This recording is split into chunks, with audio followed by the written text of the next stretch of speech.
జగన్మోహన్ రెడ్డి గారు ఉంటే అప్పుడు మాకు అందంగా ఏ సంవత్సరం బ్రహ్మాండంగా పడేయండి, ప్రతి అకౌంట్లో పడేయండి. రైతులు ఎంత ఇబ్బంది పడుతున్నారు మరి? పవన్ కళ్యాణ్ గారు డిప్యూటీ సీఎంగా ఉండి చంద్రబాబు గారు ఏదైతే హామీ ఇచ్చారో అన్నిటికీ నేను హామీగా ఉంటాను, నాది అమలు. ఏదండి పవన్ కళ్యాణ్ గారు హామీ ఏది?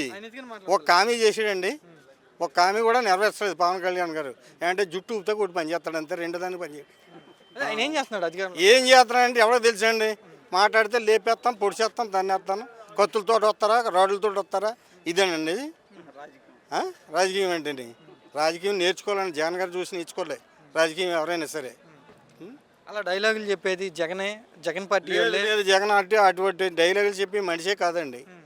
పవన్ కళ్యాణ్ చెప్తాడండి, లోకేష్ చెప్తాడండి.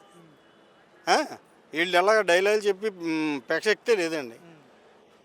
జగన్మోహన్ రెడ్డి గారు ఏ హామీ అయితే ఇచ్చాడో ఆ హామీ రైతులు అందరూ సుఖంగా ఉండేవారు, ప్రతి ఒక్కళ్ళు కూడా సంతోషంగా ఉండేవారండి.